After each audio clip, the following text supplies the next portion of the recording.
Hey everybody, Black Dog here, and we are live on Twitch, and we are filming for YouTube.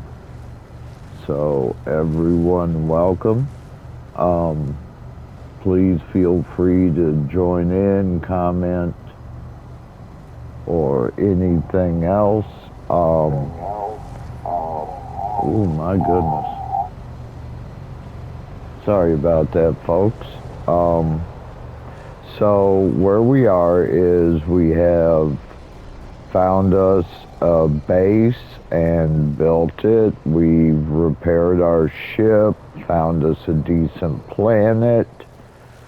We've installed a couple of items of tech.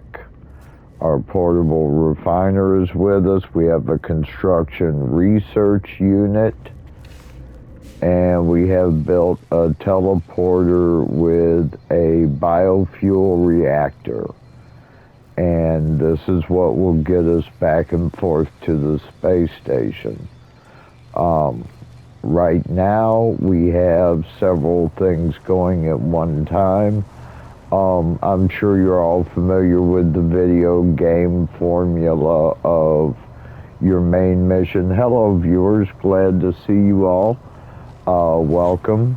I'm sure you're all familiar with the main mission as well as little side doohickeys that you can do in any video game. Right now our main mission is a possible distress signal located 22.5 minutes away.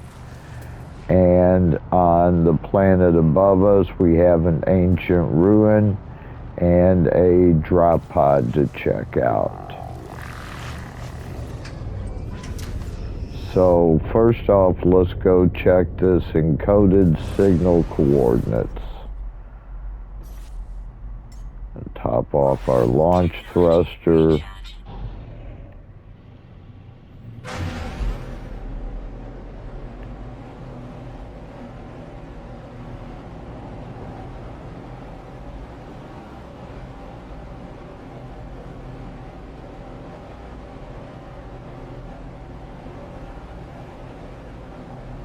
And so once again, that arrival time as you see it is an actual real world time. That's not a game time. Oh my goodness, we have an underwater crashed freighter. Right? No, wait, we have a crashed freighter next to our little encoded signal. So we got double the goodies. Now, real quick, I'm going to throw it into photo mode so I can show everyone this. Let me pull back a little bit. Here, we're going to aim at the sky, and using R3, my right stick, I'm going to click it. And hey, magic, I've brought out the sun. So here I am flying over a crashed freighter. I believe we did one of these already. They are great for finding items for sale. If you'll look right here, there are these two, right now they're blue concentric circles. When they turn green, that's giving me a clearance to land. And when I do land, it's gonna act as a landing pad. This small pylon right here, those act as a landing pad. It's not gonna rotate my ship on a carousel like a normal landing pad. But what it'll do is allow me to take off without the use of jet or launch fuel. So what you do anytime you see those concentric circles, go ahead and land in those. When they turn green, just hover over them, hit your land, the computer will do the work for you and land you. Then that way you can take off without using up launch fuel. So let's double back here. Be a good place to land. Oop. Just as soon as they turn green, hit square to land, and we're good to go. And right here is our doohickey, our encoded signal. Cool. So it wasn't underwater. That was just the approximate location. Log damaged. Partial records available.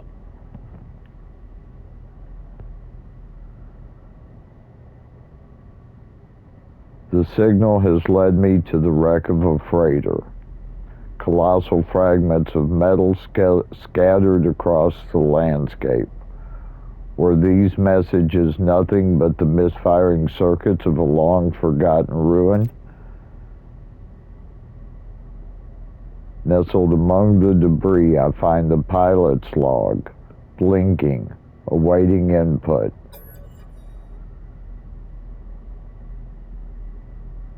Instead of displaying the log, the terminal spits out a strange sequence of numbers, followed by a short message. The anomaly comes for the stars. Take flight. A schematic for a hyperdrive is attached to the end of the message. Take blueprint.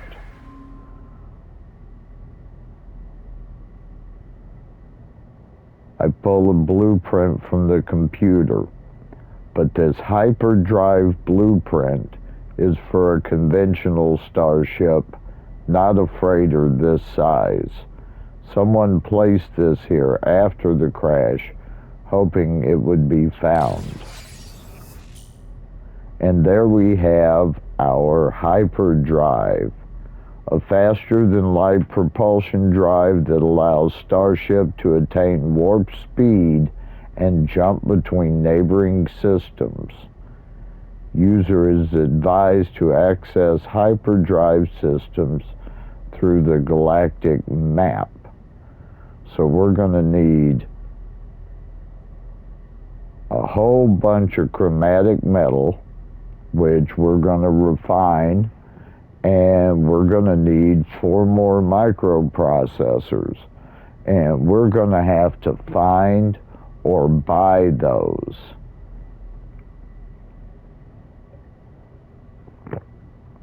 So that's going to take us a few moments. Let's go ahead and get started. The first thing we want to do, though, while we're here is scan for things and see what's in the area. And there's a cobalt deposit, buried tech module, an armored clam. Ooh, that could be good. Those are actually handy. A cargo pod. Now these cargo pods on these freighters, you're going to see there are some that are above ground and some that are below ground. Now when you open them, it's going to ask you to fix something. And when you fix it, you get to open the storage container that's inside, and that's going to give you a little gift. It's also going to give you a little shot of radiation, so you need to be prepared. Okay, to find these storage containers, what you want to look for is this blue diamond here that says cargo pod. Like I said, some will be above ground, some will be buried. And to get to it, you're going to have a damaged panel. Use your multi-tool to open that panel up. Just blast right open. And here's the cargo pod / storage container. And let's go ahead and harvest this material. And we got a Starship launch fuel. And see, there's that little bit of radiation that I was saying. Now I'm just going to pause a minute,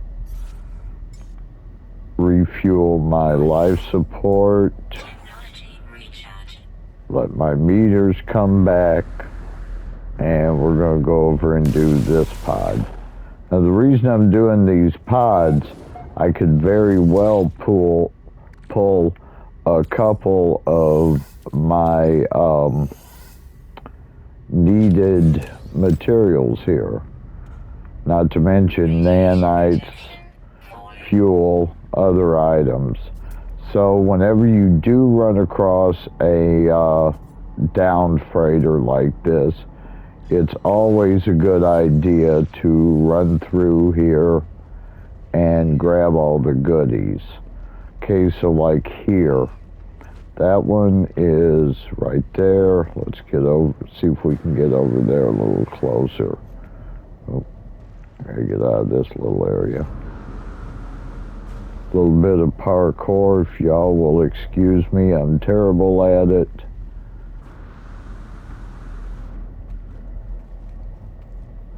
Okay, so here you can see that this cargo pod is showing as underground.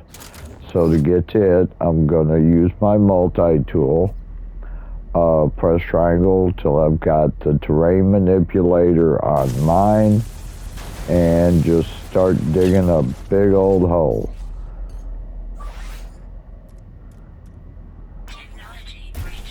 We'll use the silica powder that we dig out to recharge our terrain manipulator.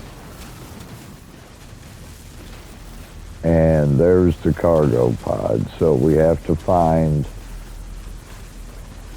the opening.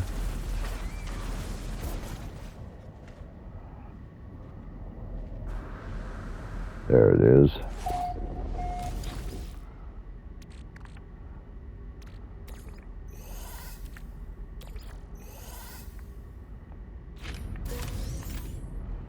And we got another launch fuel.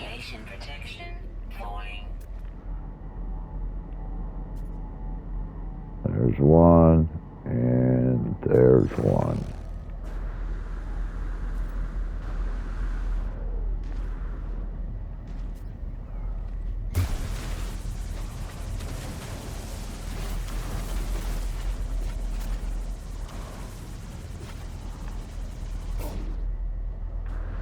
I'm gonna have to dig over here for this one.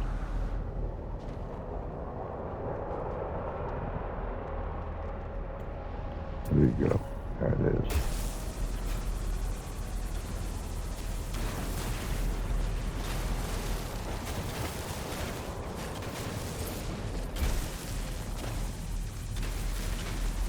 So see, I have to not only dig out the container, I have to dig out the panel to dig out the container.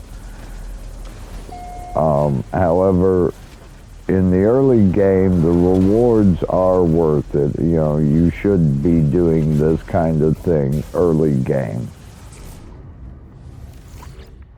Now, late game, when you have millions of units and millions of nanites and no real need for materials, you can go ahead and skip the grind on a lot of things.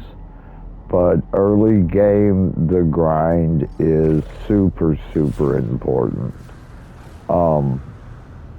It just saves you so much time.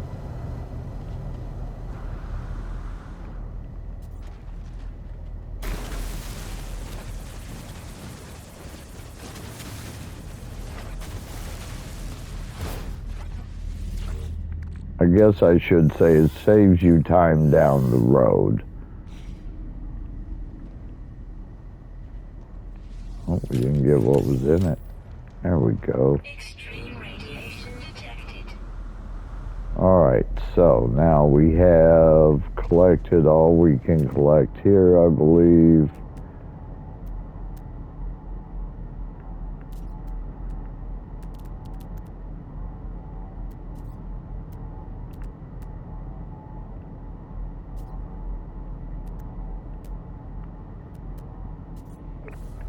Alright, so we're going to hop in our ship and open our inventory screen, pressing that big friendly touchpad in the center, and install technology and hyperdrive. So again, we need the chromatic metal and we need the microprocessors to finish. Chromatic metal, very simple. We're just going to go dig a copper deposit. Actually, you know what? I can refine. Well, no, we'll go dig a copper deposit. That would be a good idea because I may not have enough.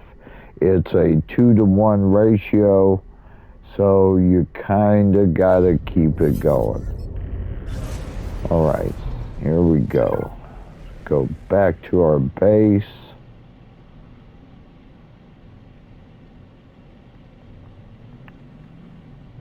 There's our base computer. There it is.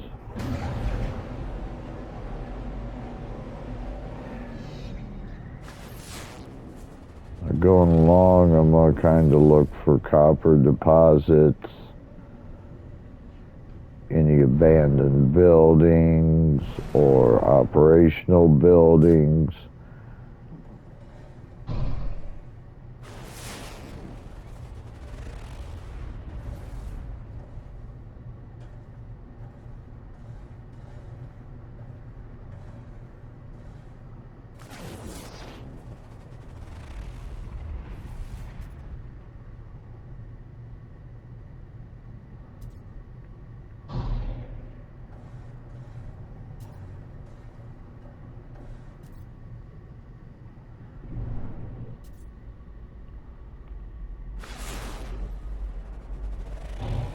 Hey, there's a building. Let's go see what it is.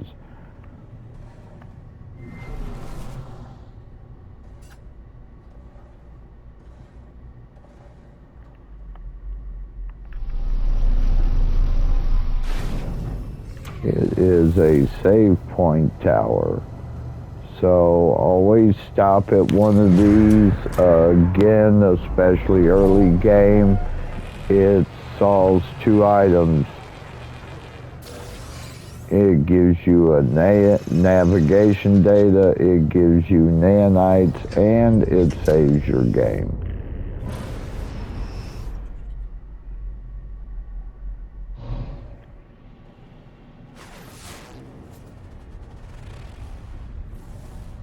There's another little unknown building. Let's check that out.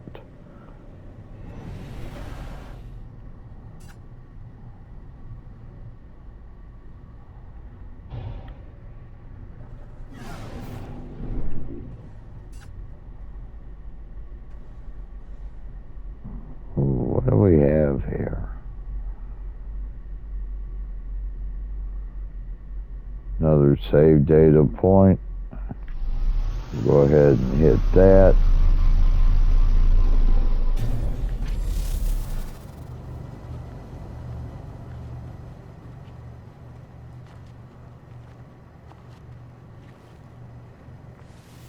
Remember, go ahead, interact with all the containers that you have.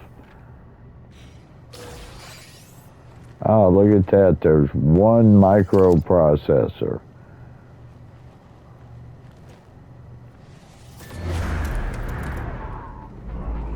Alright, so now we just need 3. Let's go ahead and take a look around, see if there is a close copper deposit.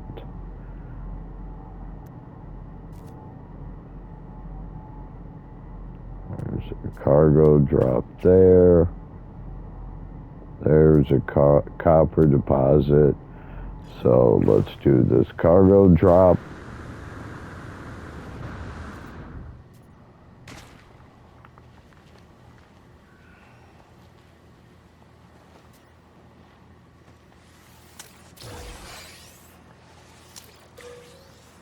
Again, we need an Atlas Pass version 1 for these little red barrels, but we can get that.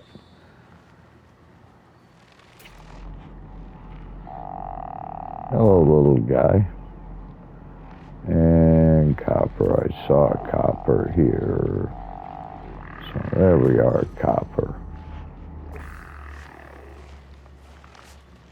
We'll go back and get our ship.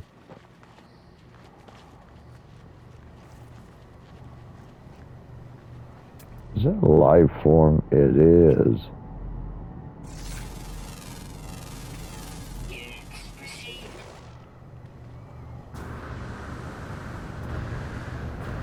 Now remember, scan rocks, scan trees, scan life forms, then hit your options button, go to discoveries, and upload all those discoveries. That way we get cash and nanites, all of which are very soon going to be important to you.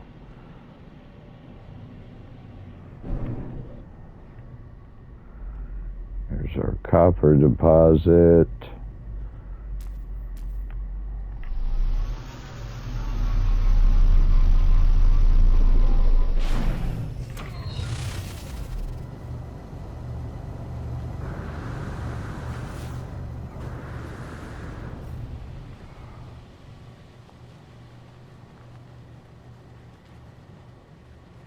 So we're going to use our terrain manipulator.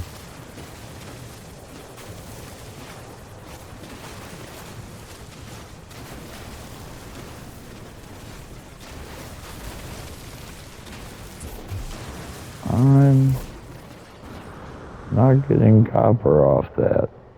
What the devil?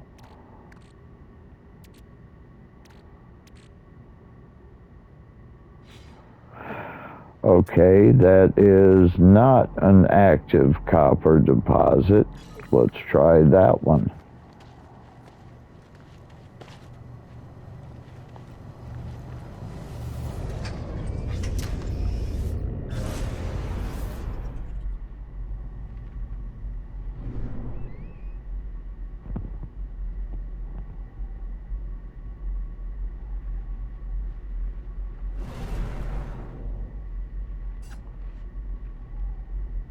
There we are, that's copper.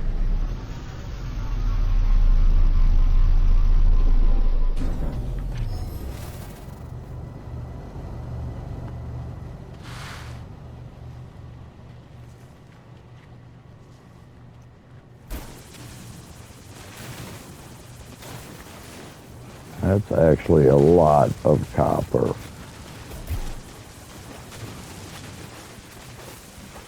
So on big deposits like this, I really like to come down to the bottom side of the deposit. Got another thingy, another milestone, and just kind of eat my way up from the bottom. For me, that's always been the most efficient. However is more efficient for you, go ahead. There is, as a friend of mine puts it, no one way to play this game. And he is most assuredly correct. Oh man, let's get all this copper. Feel like I'm stealing.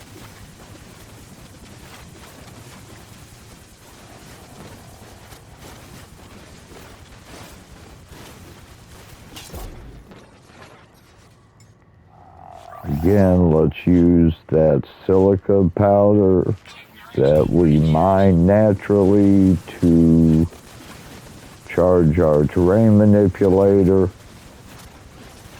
You know, I've talked to people who have wondered why, if silica powder that you just dig up trying to dig resources, you dig up silica powder, and it is so completely useful for building, why does the terrain manipulator even require other substances, or will take other substances? Short answer, the game wants it so that you will have your choice of several substances to refuel with, and that way on pretty much any planet you're on, you'll find substances to fuel your ship and your multi-tool, i.e. carbon and silica powder and ferrite and dihydrogen.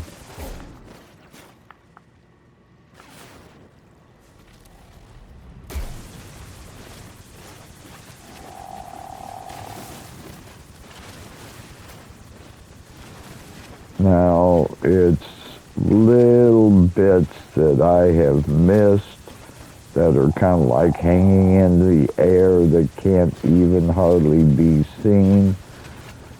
That's what's causing these boxes.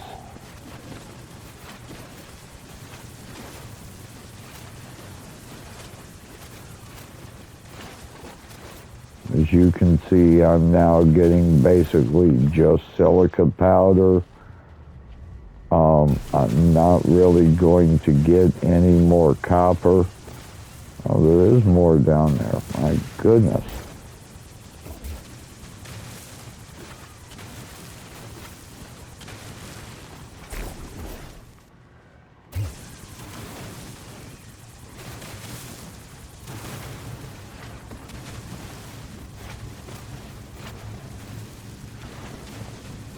Although for the most part we are in the bedrock. So let's find our, we've dug down into a bedrock cave.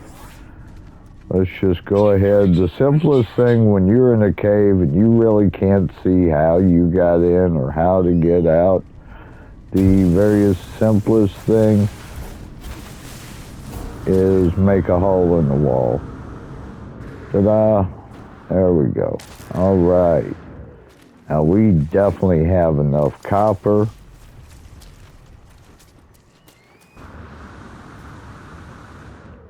Oh, you know what? While we're digging holes, let's grab that.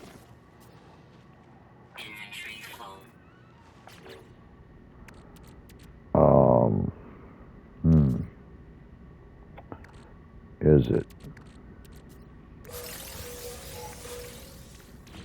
Now it's not.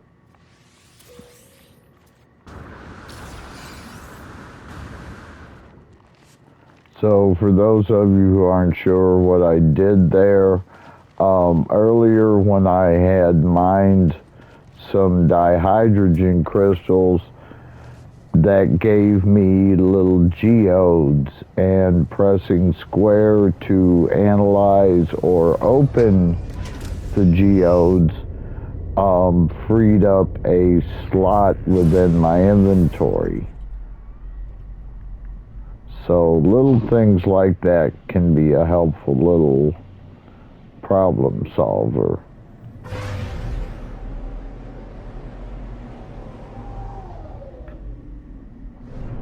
Alright, so we're back at our base, and we're going to throw the copper into our portable refiner. Before I do that, let me move a couple of things from the suit to the starship.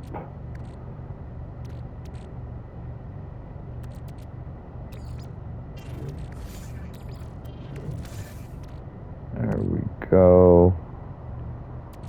There's our copper. All right.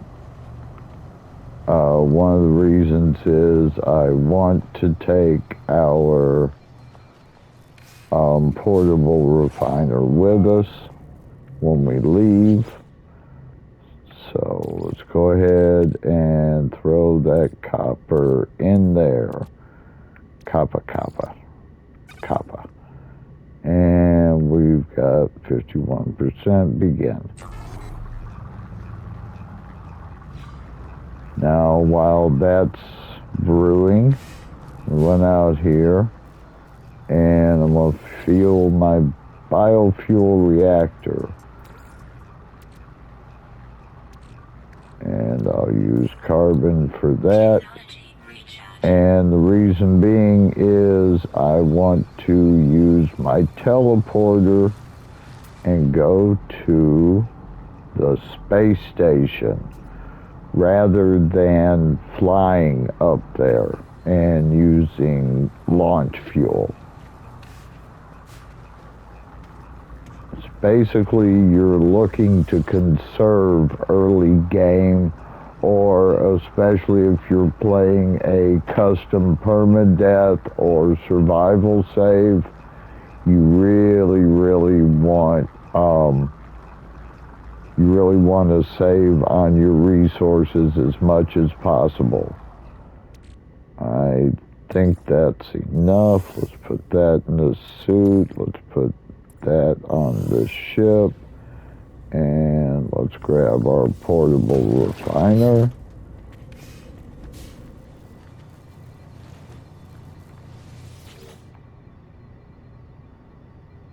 And let's go to the space station. There's our little logo to let us know this is where we need to be going.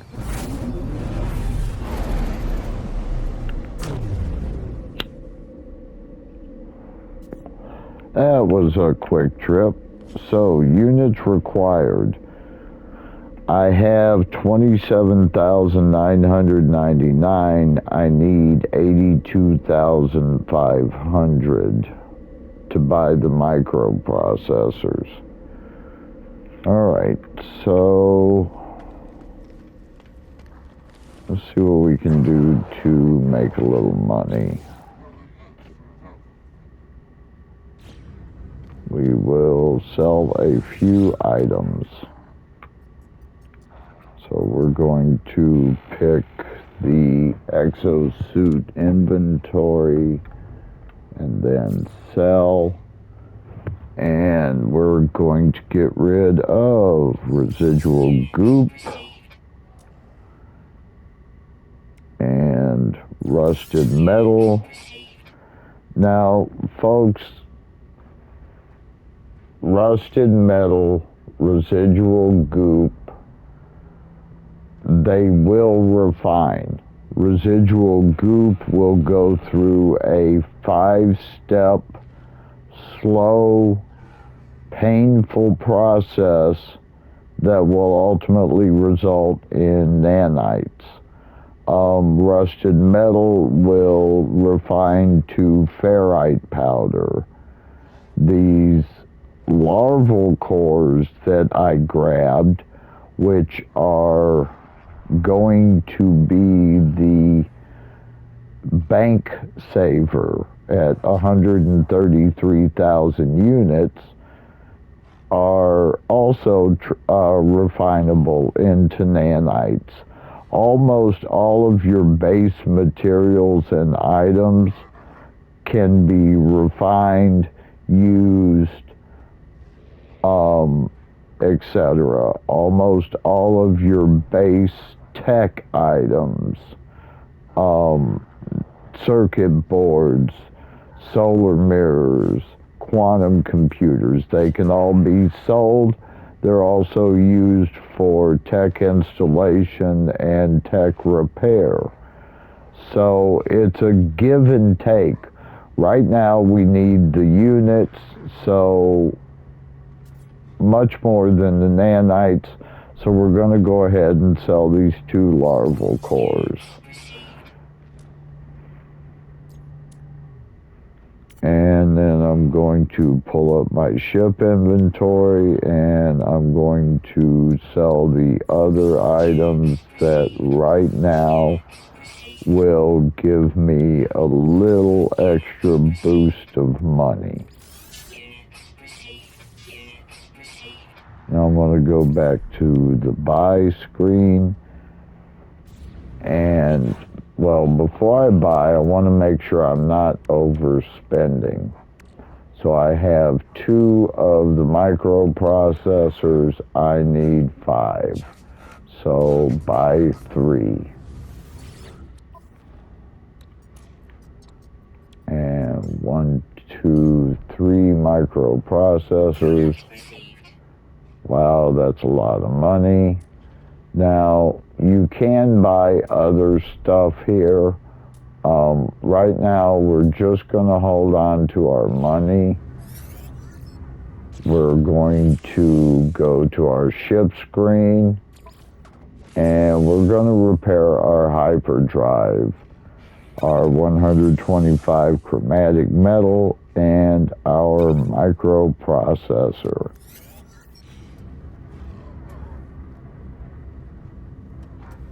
And there our hyperdrive is installed.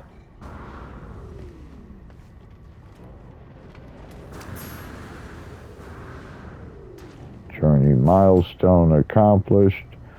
We have hit level 3 for units, 174,000. Hop in our ship.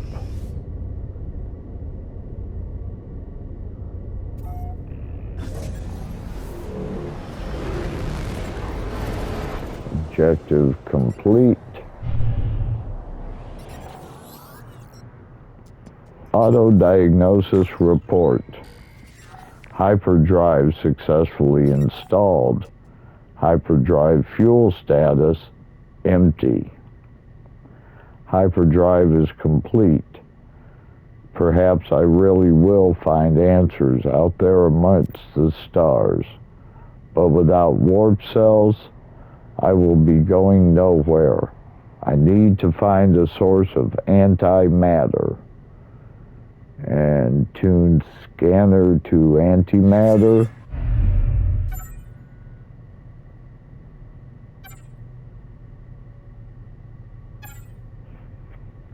The scanner is attuned. Search for antimatter traces using the Starship scanner. That is L3. Antimatter trace detected. Target locked.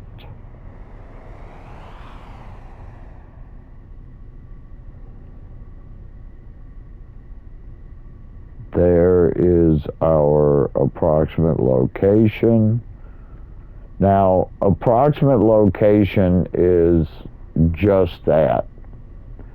You're told approximately where to go, and then you use your analysis visor to locate it. In the old days, it would either give you a set of coordinates, or which are roughly a type of longitude and latitude, or it would take you directly there. Now we have this approximate location, and sometimes it'll drop you within 100 yards, and sometimes it'll be 1,000. So I have a little trick when I'm going to an approximate location. I use my pulse drive to get there.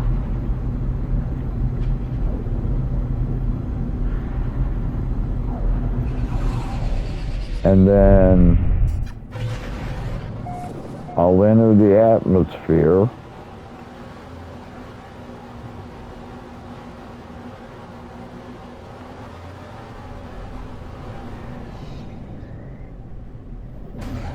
And when I get about 10 seconds out, I'll hit my scanner. And that will show me any nearby buildings. Like there's one. but there's one right there, right within visual of my approximate location. So chances are 90% roughly, this is where I'm going to have to go anyway. So I'm just going to go ahead and drop here.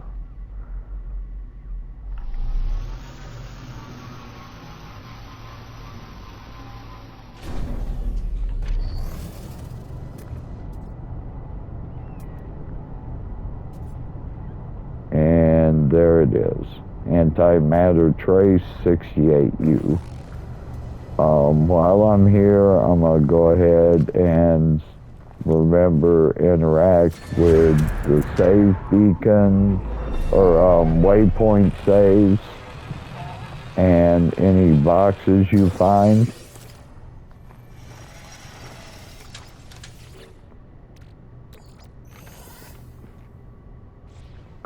I called that a save beacon. It is not a save beacon. It is a waypoint. Let me turn on my little flashlight. There we go. Oh yeah, it's one of them places.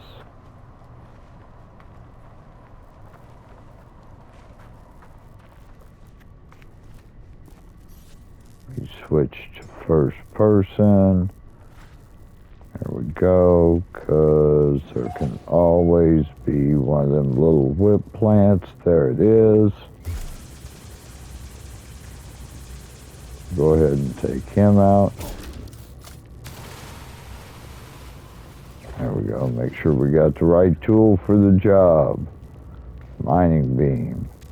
Now, before I go ahead and hit this abandoned terminal to give me my next step, I want to go ahead and interact with everything. Get all these lovely red and white and yellow boxes.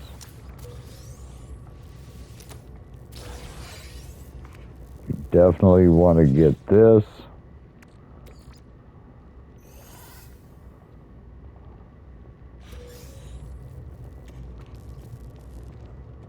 Okay, some nanites. Let's go into this next part of the building. There's our whip vine. Get him out of the way. That way we're not taking any damage, we're just reaping the goodies. Oh, life support, we always need that.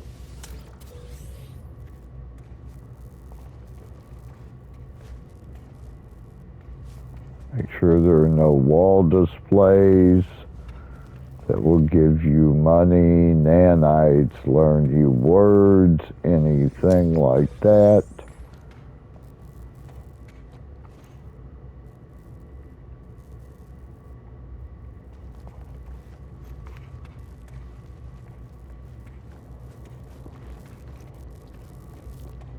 And let's get that source of antimatter.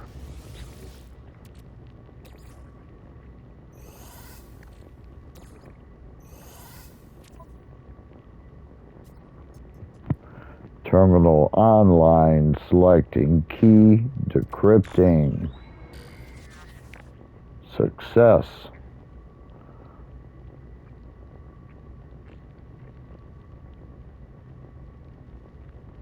The terminal is clogged with an unnerving, pulsating slime.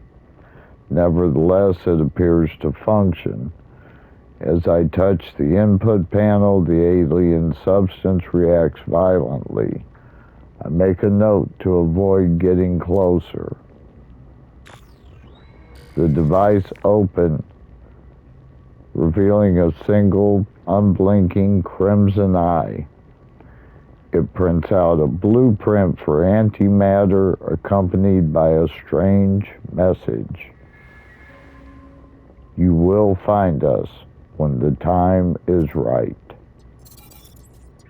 And 16 repeated. New product, antimatter. and we have enough stuff to make it. So now we have an antimatter recipe.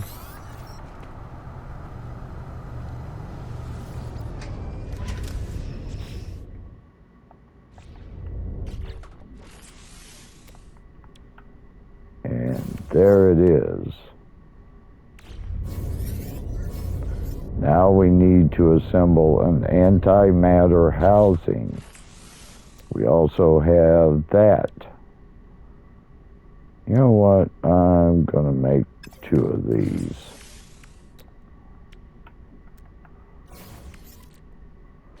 Now that we have our antimatter housings, we can assemble warp cells. I'll go ahead and make 2.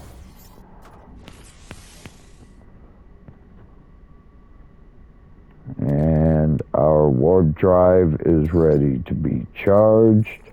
So we'll take the warp cells and put them in, and 2 warp cells gives us a 50% light speed warp drive. All right. Let's recharge our launch thruster. Launch into space to test interstellar systems.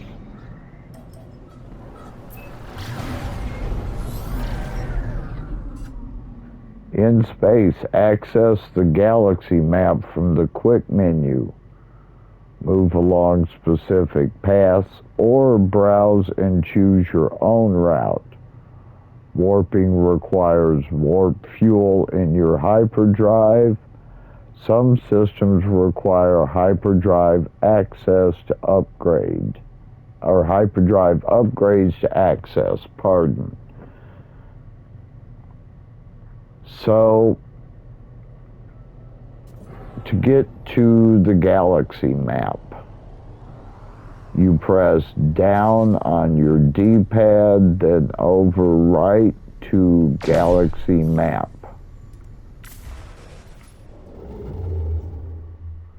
And this is our galaxy. We are in Euclid. We're in our current location, the Ohio star system. There are several filters. Right now we only have 2 filters. We have no filter and we have life form. Life form is going to be yellow for Gek, red for Viking,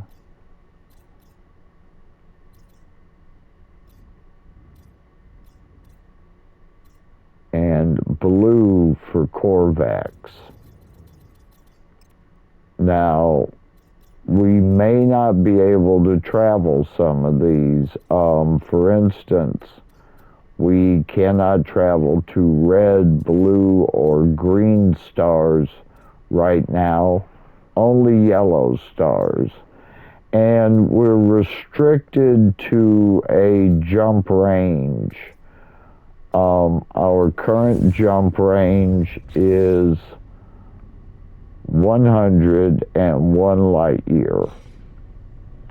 So we go to our galaxy map and we can either, using our right stick, move along a specific route to our next star system. In this case, a Viking system 91 light years away. After that, you'll see a G1PF.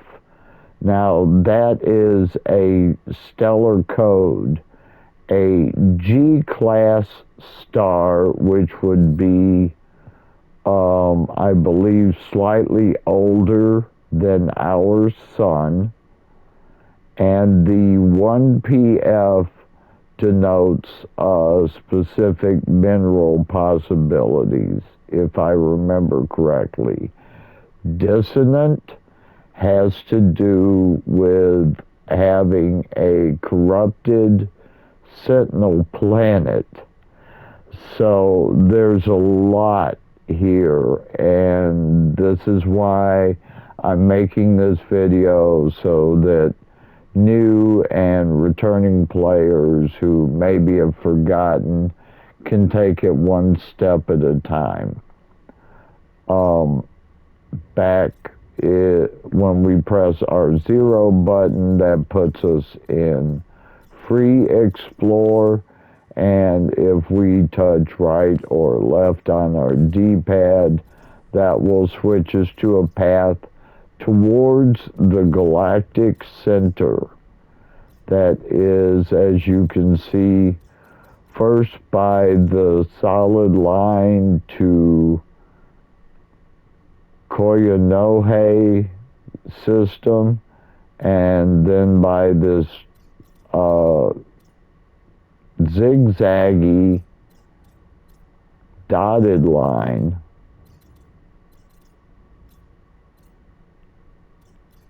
is a path to that big bright light in the center.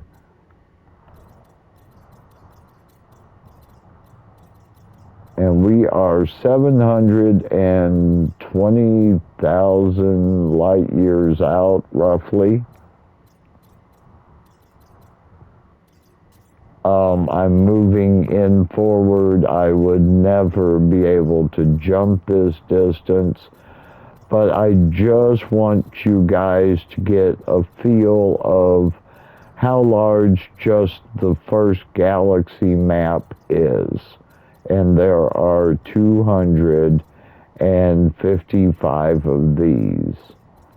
256 actually, if you can get an invitation to the quote last galaxy, which is invitation only.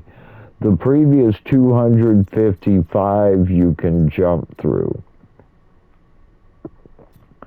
But as you can see, when I focus on each point of light, each star is a star system with information available, with the planets and their tracks, and each and every star and each and every planet you can go to. You can go, if you can locate it in your game, to this star system and visit each and every one of the, what is that, 1, 2, 3, 4, 5 planets. The third one out has a moon around it. So you can visit all of these. For the sake of simplicity, we're going to take our right stick, go to the suggested star system. It'll say expand. Again, it's a Viking race. We have no data on the economy or the conflict system. We are going to warp. And here we are warping. Woo, look at that. We can do a 360. Tapping on our R1 3 times. Every time I see this warp screen, I expect Doctor Who or Destiny.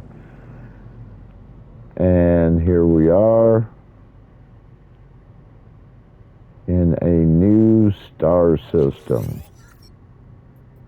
Starship monitoring system reports error. Guidance system malfunction.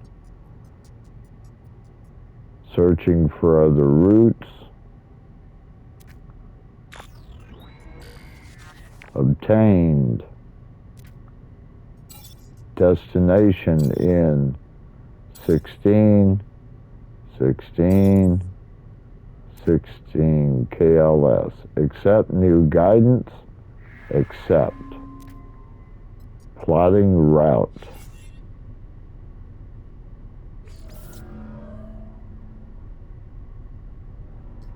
And there is a fuel source detected.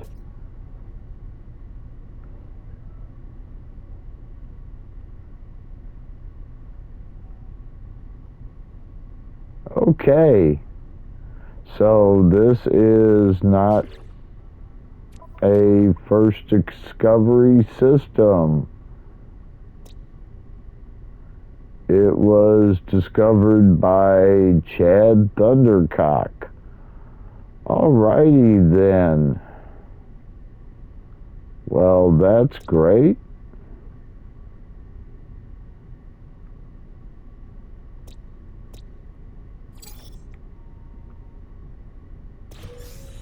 Well, I guess we're going to Arnast Major.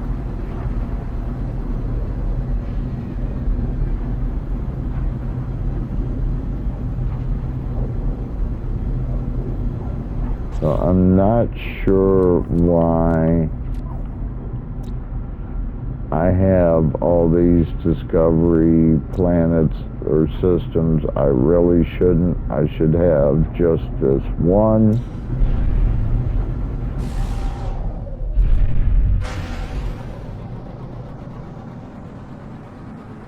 I can certainly promise you folks I haven't been to any of these systems. So I'm a little curious myself. At start of game, there is no way I could have been to a blue star system.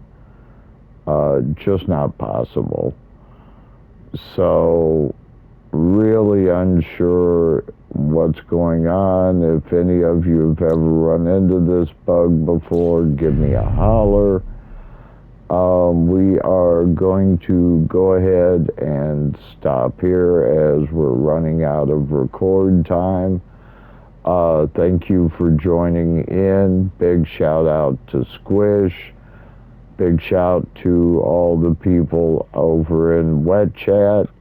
And everyone have an awesome good